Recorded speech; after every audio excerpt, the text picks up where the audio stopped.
Hello दोस्तों, तो मैं आज आपके लिए एक और नई सीरीज लेकर आया हूं। हालांकि मैंने इसको काफ़ी लेट अपलोड किया है, लेकिन इसके लेटेस्ट एपिसोड आपको टाइम पर मिलेंगे, इसलिए प्लीज़ इस वीडियो को पूरा वॉच करना। सीरीज की स्टार्टिंग में हम गॉड ऑफ वॉर को देखते हैं, जो कि अपने 5 एलिमेंट को अर्थ पर छोड़ देती हैं। इसके बाद हमें बताया जाता है कि वही लोग कल्टिवेटर बन सकते हैं जो स्पिरिचुअल एनर्जी के साथ पैदा होते हैं, और ये पूरी दुनिया कई तरह के कल्टिवेटर से भरी हुई है। लेकिन इनमें कुछ खास लोग होते हैं जो कि सॉर्ड ऑफ गॉड कहलाते हैं, जिनकी सॉर्ड में इतनी पावर होती है कि वो हजारों की आर्मी को एक ही झटके में खत्म कर सकते हैं। और जब वो लोग चले जाते हैं तो वो अपने सक्सेसर के लिए एक सॉर्ड छोड़कर जाते हैं। वो अपनी सॉर्ड को जमीन में गाड़ कर जाते हैं, और उस सॉर्ड को केवल वही बंदा बाहर निकाल सकता है जो उसके लिए वर्दी हो। इसके बाद हम एक सॉर्ड ऑफ गॉड को देखते हैं जो कि काफी ज्यादा घायल होता है, और वो अपनी सॉर्ड को जमीन में इंसर्ट कर देता है। जिसके बाद कई साल बीत जाते हैं। बहुत से लोग उस सॉर्ड को हासिल करने आते हैं, लेकिन कोई भी उसे बाहर नहीं निकाल पाता। और इसी तरह उस सॉर्ड के पास एक तियानबेन नाम का सेक्ट बन जाता है, जो कि काफी ज्यादा स्ट्रॉन्ग सेक्ट होता है।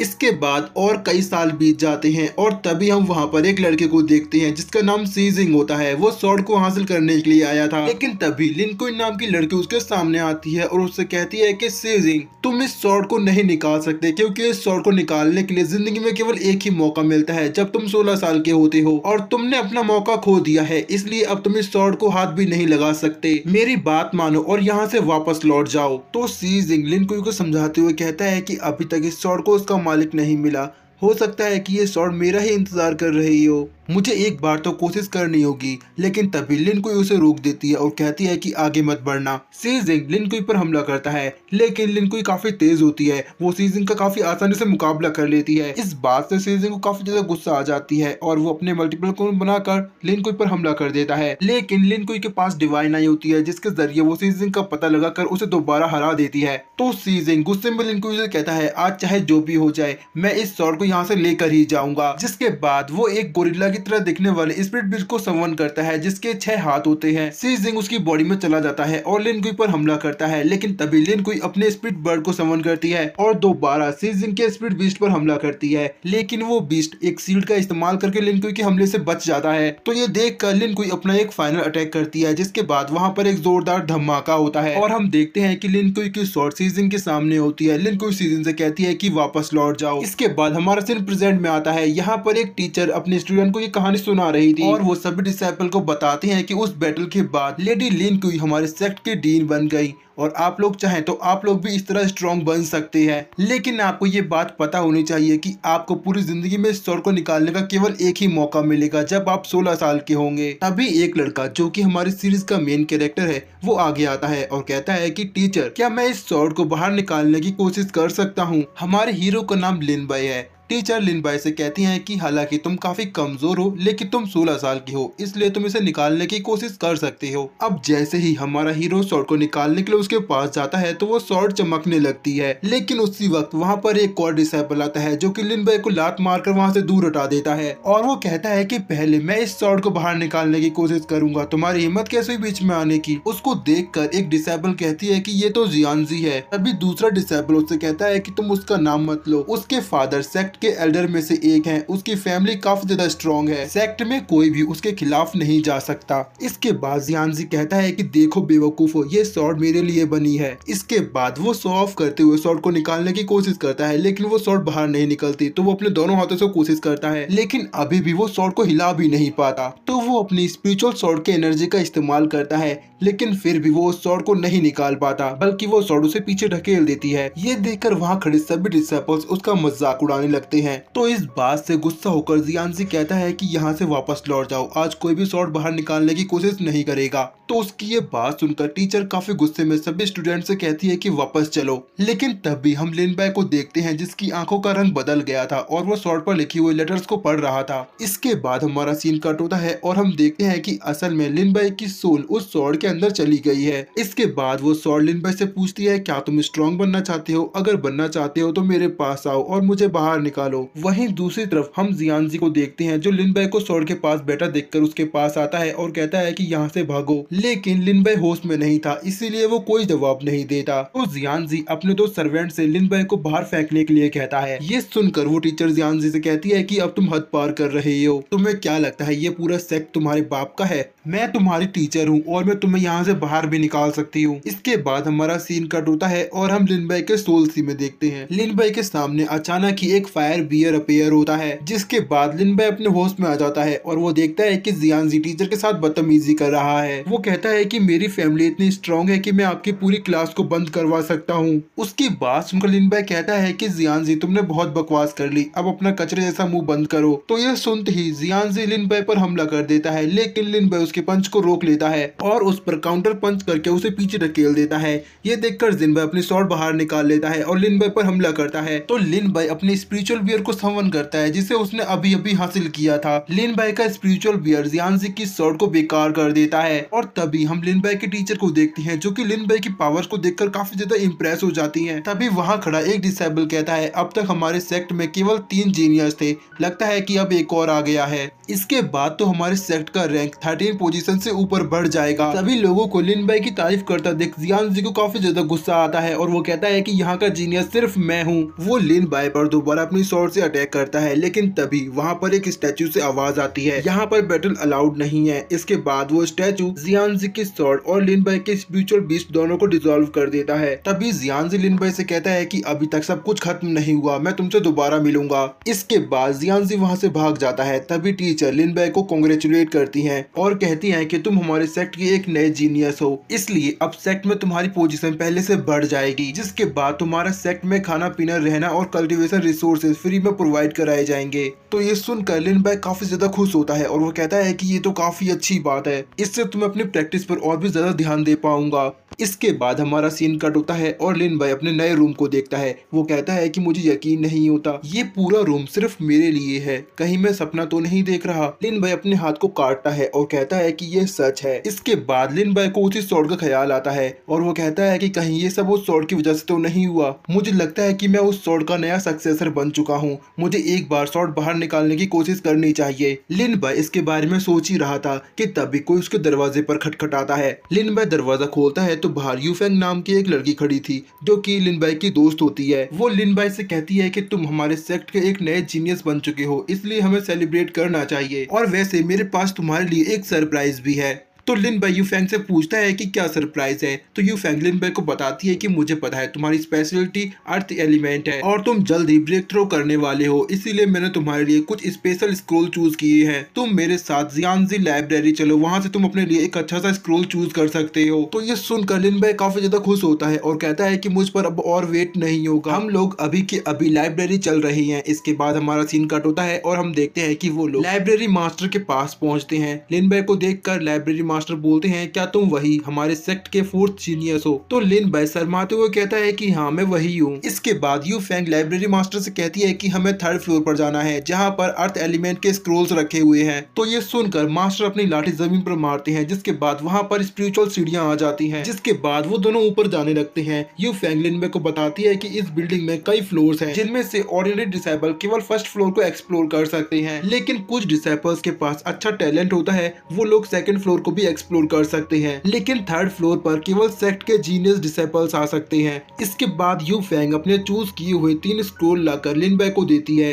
और कहती है कि मैंने ये स्क्रोल तुम्हारे लिए चूज किए हैं, और वो लिन बाई से उन 3 स्क्रोल्स में से एक स्क्रोल को चूज करने को कहती है। इसके बाद जैसे ही लिन बाई स्क्रोल ओपन करता है तो लिन बाई की डिवाइन आई एक्टिवेट हो जाती है और वो स्क्रोल का सारा डाटा एक बार में ही अपने अंदर स्टोर कर लेती है। लिन बाई सोचता है कि ये सब कुछ तो मुझे देखते ही याद हो रहा है। इसके बाद लिन बाई दूसरा स्क्रोल ओपन करता है और वो उसका भी सारा डाटा कॉपी कर लेता है और वो 3rd स्क्रोल ओपन करता है, जिसके बाद वो यूफेंग से कहता है कि मैं इस स्क्रोल को अपने साथ लेकर जाऊंगा। तो यूफेंग कहती है कि मैंने भी तुम्हारे लिए यही स्क्रोल चूज किया था, तुम्हारी चॉइस काफी अच्छी है। इसके बाद वो लोग स्क्रोल लेकर वापस से अपने सेक्ट में आ जाते हैं, लेकिन तभी ली युन के सामने एक लड़का आकर कहता है कि मेरे यंग मास्टर तुम्हारे साथ मुकाबला करना चाहते हैं। तो ये सुनकर लिन बाई कहता है, क्या तुम्हें उस बेवकूफ जियांजी ने भेजा है? तो ये सुनकर वो डिसेबल कहता है, तुम्हारी हिम्मत कैसे हुई मेरे मास्टर के बारे में इस तरह कहने की? तो लिन बाई यूफेंग की तरफ इशारा करते हुए उस डिसेबल से कहता है, क्या तुम्हें दिखाई नहीं देता मैं अभी बिजी हूँ? जैसे ही वो डिसेबल यूफेंग को देखता है तो वो उसकी खूबसूरती के सामने पिघल जाता है। इसके बाद लिन बाई उसको साइड करके आगे निकल जाता है। इसके बाद यूफेंग वहाँ से चली जाती है और तभी हम लिन बाई को देखते हैं, जो एक जगह बैठकर स्क्रोल में सीखी हुई टेक्निक प्रैक्टिस करने लगता है। जैसे ही वो एक चट्टान पर अटैक करता है तो वो पत्थर चूर चूर हो जाता है। तो ये देख कर लिन बाई कहता है कि मैंने तो इसे एक ही बार में बिल्कुल परफेक्ट कर लिया। इसके बाद लिन बाई अपनी अर्थ सील टेक्निक को प्रैक्टिस करता है, जिसके जिसके बाद हम देखते हैं कि एक स्पिरिचुअल सोल के साथ लिन बाई की बॉडी पर एक आर्मर आ जाता है। लिन बाई उसका इस्तेमाल करके एक पिलर पर हमला करता है, जिसके बाद वो पिलर टूट जाता है। लिन बाई कहता है कि मैं तो किसी भी टेक्निक को एक बार पढ़कर उसे बिल्कुल परफेक्ट कर सकता हूँ, ये तो सच में काफी ज्यादा मजेदार है। इसके बाद लिन बाई कहता है कि मैं अभी भी ज्यादा स्ट्रॉन्ग नहीं हूँ, अगर लोगों को पता चल गया कि मैं सॉर्ड ऑफ गॉड का अगला सक्सेसर हूँ तो मेरी जिंदगी खतरे में आ सकती है। इसके बाद लिन बाई वापस अपने रूम में जाकर कल्टीवेट करने के लिए बैठ जाता है और तभी हम सॉर्ड को देखते हैं जो कि अपनी ही जगह पर हिल रही थी। इसके बाद लिन बाई अपनी आंखें खोलता है और वो कहता है कि ये तो काफी अमेजिंग है, इतनी देर कल्टीवेट करने के बाद भी मुझे बिल्कुल थकान नहीं हो रही। इस तरह तो मैं कंपटीशन से पहले ही अपनी कल्टीवेशन को काफी इम्प्रूव कर लूंगा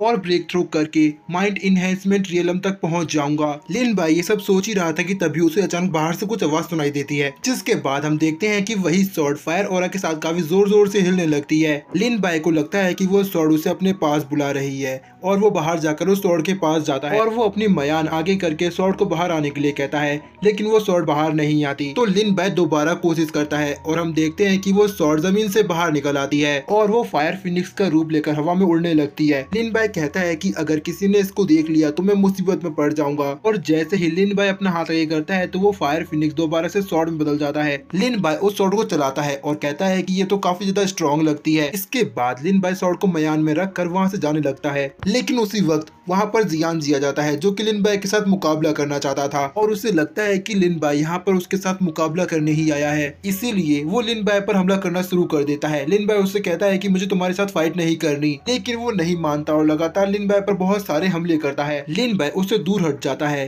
तभी जियानजी उस पर अपने पंच से हमला करता है तो लिन बाई अपनी अर्थ सील का इस्तेमाल करता है, जिसके बाद वो दोनों ही एक दूसरे के हमले को नलीफाई कर देती है। तो ये देखकर जिन बाई अपनी स्पिरिचुअल स्वॉर्ड को समन करता है और लिन बाई पर हमला करता है। तो लिन बाई अपनी बीस्ट के जरिए उसकी स्वॉर्ड को रोकता है और फिर अटैक करके जियानजी की स्वॉर्ड को डिस्ट्रॉय कर देता है, जिसके बाद हम देखते हैं कि जियानजी भी काफी ज्यादा इंजर्ड हो जाता है। लेकिन तभी वहाँ पर सेक्ट के गार्डियन आ जाते हैं जो कि वहाँ पर लिन बाई और जियानजी दोनों को हिलने से मना करते हैं। असल में उन लोगों को ये बात पता चल गई थी कि वो स्वॉर्ड अपनी जगह से गायब हो चुकी है, इसीलिए वो सभी लोग यहाँ पर आए होते हैं। तभी वहाँ पर सेक्ट के एल्डर भी आ जाते हैं जो सेक्ट गार्डियन से कहते हैं कि ये स्वॉर्ड हमारे सेक्ट की है, हम इस मामले को संभाल लेंगे। तो गार्डियन कहते हैं बिल्कुल नहीं, क्योंकि स्वॉर्ड की सुरक्षा करना ही हमारा काम है। लेकिन वो एल्डर गार्डियन की बात पर एग्री नहीं करते, तो वो गार्डियन अपना स्टेटस शो करता है जो देखकर यू फेंग कहती है ये तो अर्थ रियल्म के टॉप पर है। लेकिन इस बात से मास्टर को कोई फर्क नहीं पड़ता। इसके बाद मास्टर गार्डियन को अपना लेवल शो करते हैं। मास्टर का लेवल गार्डियन से भी ऊपर हेवनली रियल्म का होता है, जो देखकर वहाँ खड़े सभी लोग काफी ज्यादा हैरान होते हैं।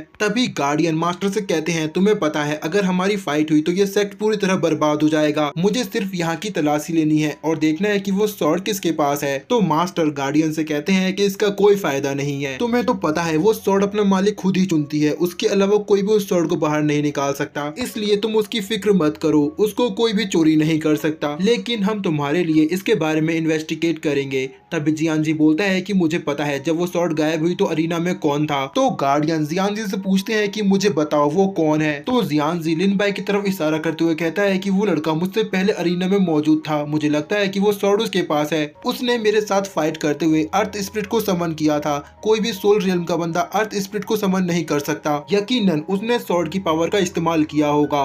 तो ये सुनकर सभी मास्टर लिन बाई के पास आते हैं। तभी गार्डियन लिन बाई को अपने पास खींचकर उसकी स्वॉर्ड बाहर निकालते हैं और उसको देखकर कहते हैं क्या ये स्वॉर्ड ऑफ गॉड है, लेकिन ये कैसे हो सकता है, ये तो कोई जंग लगी बेकार स्वॉर्ड लग रही है। तभी एकेडमी का मास्टर कहता है मुझे भी नहीं लगता कि ये स्वॉर्ड ऑफ गॉड है, स्वॉर्ड ऑफ गॉड तो देखने में काफी शानदार और बहुत ही शार्प है। तभी लिन बाई अपनी स्वॉर्ड को देखता है और सोचता है कि शायद इसने अपनी आइडेंटिटी को छुपा लिया है, और तभी हम देखते हैं कि अचानक ही वो स्वॉर्ड अपने आप ही मुड़ जाती है। तो गार्डियन उसको अपनी पावर से दोबारा सीधा करते हैं। तभी एक डिसेबल कहता है ये तो बिल्कुल भी स्वॉर्ड ऑफ गॉड हो ही नहीं सकती, ये तो कोई जंग लगी एक पुरानी स्वॉर्ड है। उन सभी की बातें सुनकर एक एल्डर जो कि देख नहीं सकती वो कहते हैं आप सभी को क्या लगता है कोई इतना बड़ा बेवकूफ होगा कि वो स्वॉर्ड को निकालने के बाद भी यहीं पर रुका रहेगा? जिसने भी उस स्वॉर्ड को लिया है वो अब तक तो सेक्ट से काफी दूर निकल गया होगा। मास्टर की बात सुनकर गार्डियन लिन बाई को उसकी स्वॉर्ड वापस कर देते हैं। तभी जियानजी बोलता है मुझे पता था वो स्वॉर्ड ऐसे किसी बेवकूफ को तो बिल्कुल नहीं चुनेगी। लेकिन तभी जियानजी मास्टर से कहता है कि ये मुझसे पहले अरीना में मौजूद था, मुझे लगता है कि इसने उसको जरूर देखा होगा जिसने उस स्वॉर्ड को बाहर निकाला है। तभी लिन बाई कहता है कि मुझे इसके बारे में कुछ भी नहीं पता, मैं अरीना में कल्टीवेट कर रहा था, इसलिए मुझे अपने आसपास होने वाली किसी भी हरकत का पता नहीं चला। लेकिन मैंने आज 3 नई टेक्निक सीखी हैं जो कि मैं आपको दिखाना चाहता हूँ, पर इसके लिए मुझे एक स्ट्रॉन्ग अपोनेंट की जरूरत है। इसके बाद लिन बाय जियांजी की तरफ इशारा करता है, तो जियांजी लिन बाय से कहता है कि मुझे तुम्हारे साथ मुकाबला नहीं करना। लेकिन तभी लिन बाय जियांजी पर हमला कर देता है। जियांजी वहां से बचकर भागता है, लेकिन उसी वक्त जियांजी का फादर वहां पहुंचकर जियांजी को बचा लेता है और सेक्ट मास्टर से कहता है, आपको क्या लगता है आपके पास एक जीनियस है तो आप हमारे लिन फैमिली के डिसाइपल्स को बुली करेंगे? तो लिन बाय जियांजी के फादर से कहता है कि इसकी शुरुआत आपके बेटे ने की थी, वो आज सुबह से ही अपने साथ मुकाबला करने के लिए मुझे फोर्स कर रहा था। तो जियांजी के फादर कहते हैं, इसका मतलब ये नहीं कि तुम उसे इतनी बुरी तरह इंजर्ड कर दोगे। ये बात मत भूलना कि ये ली फैमिली का मेंबर है, तुम्हें इसको रिस्पेक्ट देनी चाहिए। इसके बाद वो लिन बाय को जियांजी के सामने घुटने टेक कर माफी मांगने के लिए कहता है, तो लिन बाय कहता है, बिल्कुल नहीं, ऐसा कभी नहीं होगा। लिन बाय का ये जवाब सुनकर वहाँ खड़े सभी एल्डर भी काफी ज्यादा शॉक हो जाते हैं, क्योंकि लिन बाय ने ली फैमिली के एल्डर को नाराज कर दिया था, जिनका बैकग्राउंड काफी ज्यादा स्ट्रॉन्ग है। लिन बाय के कॉन्फिडेंट को देखकर अकेडमी के मास्टर आगे आते हैं और वो जियांजी के फादर से कहते हैं, अकेडमी में सभी के लिए रूल्स बराबर है, यहाँ पर किसी का फैमिली बैकग्राउंड कोई मायने नहीं रखता, जो गलती करेगा उसको उसकी सजा भी मिलेगी। तो ये बात सुनकर जियांजी के फादर कहते हैं, अच्छा ठीक है, चलो देखते हैं। जैसा कि तुमने अभी कहा, तुम अरीना में कल्टीवेशन कर रहे थे, इसलिए तुमने कुछ भी नहीं देखा, तो मुझे इसका प्रूफ दो। हो सकता है कि तुमने इन टेक्निक को पहले से ही सीखा हो। तो यू फेंग कहती है कि नहीं हो सकता, मैंने कल ही लिन बाय को स्क्रॉल दिया था। अगर आपको मुझ पर विश्वास नहीं तो आप लाइब्रेरी का डाटा देख सकते हैं। तो ये सुनकर सेक्ट मास्टर लाइब्रेरी से डाटा मंगाते हैं और वो देखते हैं कि उसमें लिन बाय और यू फेंग दोनों की एंट्री मौजूद है। तो ये देखकर मास्टर काफी ज्यादा खुश होते हैं और लिन बाय से कहते हैं कि तुम सच में जीनियस हो, तुमने एक ही दिन में 3 स्किल को मास्टर कर लिया। तभी जियांजी कहता है कि बिल्कुल नहीं हो सकता, ये एक कचरा है, यहाँ का जीनियस सिर्फ मैं हूँ और कोई नहीं। तभी लिन बाय कहता है, मेरे ख्याल से जिसने सॉर्ड ऑफ गॉड को निकाला है उसको जिन बाय ने जरूर देखा होगा, क्योंकि वो काफी देर से मुझे कल्टीवेट करता हुआ देख रहा था, या फिर हो सकता है कि वो सॉर्ड ऑफ गॉड जियांजी के ही पास हो। तो ये सुनकर जियांजी बोलता है, तुम्हारा क्या मतलब है कि मैं जानबूझकर सॉर्ड ऑफ गॉड को छुपाने की कोशिश कर रहा हूँ? जब मैं अरीना में पहुंचा तो सॉर्ड ऑफ गॉड पहले से ही वहाँ पर नहीं थी, मैंने वहाँ तुम्हारे अलावा किसी और को नहीं देखा। तो लिन बाय कहता है कि मुझे जो कहना था वो मैंने कह दिया, बाकी सब आप सभी लोग देखें। तभी जियांजी के फादर लिन बाय से कहते हैं कि तुम लिन फैमिली से दुश्मनी लेकर बहुत ज्यादा पछताने वाले हो। और फिर वो सेक्ट मास्टर और गार्डियन के पास जाकर कहते हैं कि मुझे लगता है जिसने भी उस सॉर्ड को निकाला है वो अब तक सेक्ट से काफी दूर निकल गया होगा और हम लोग यहाँ बेकार की बातों में अपना समय बर्बाद कर रहे हैं। मुझे लगता है कि ये सब कुछ सॉर्ड निकालने वाले ने पहले ही प्लान किया होगा। ये सुनते ही दो मास्टर सॉर्ड को ढूंढने के लिए निकल जाते हैं। तभी सेक्ट मास्टर जियांजी के फादर से पूछते हैं, आपको क्या लगता है वो सॉर्ड किसने निकाली होगी? तो वो कहते हैं, मेरे ख्याल से ये साउथ सिटी की इंपीरियल फैमिली का काम हो सकता है। तो ये बात सुनते ही वहाँ से कुछ लोग साउथ सिटी की तरफ निकल जाते हैं। इसके बाद जियांजी का फादर भी वहाँ से जाने लगता है। तभी हम लिन बाय को देखते हैं जो कहता है, इस ओल्ड मैन की वजह से मैं बच गया, अब कोई भी मुझ पर शक नहीं करेगा और जब तक इन लोगों को पता चलेगा कि वो सॉर्ड मेरे पास है तब तक मैं खुद को काफी स्ट्रॉन्ग बना लूंगा। इसके बाद जाते हुए जियांजी का फादर लिन बाय से कहता है कि आज तुमने मेरे साथ जो भी बदतमीजी की उसके लिए तुम काफी पछताने वाले हो। और फिर वो लोग वहाँ से चले जाते हैं। इसके बाद यू फेंग लिन बाय के पास आती है और कहती है कि अब ली फैमिली तुम्हारा पीछा नहीं छोड़ेगी। तो लिन बाय कहता है कि मुझे इससे कोई फर्क नहीं पड़ता, अब वो लोग मेरा कुछ भी नहीं बिगाड़ सकते। तो ये सुनकर यू फेंग कहती है, तुम तो कुछ ही दिनों में काफी बदल गए हो। इसके बाद यू फेंग लिन बाय को अपने साथ ले जाती है और हमारे 5 एपिसोड यहीं पर खत्म हो जाती हैं।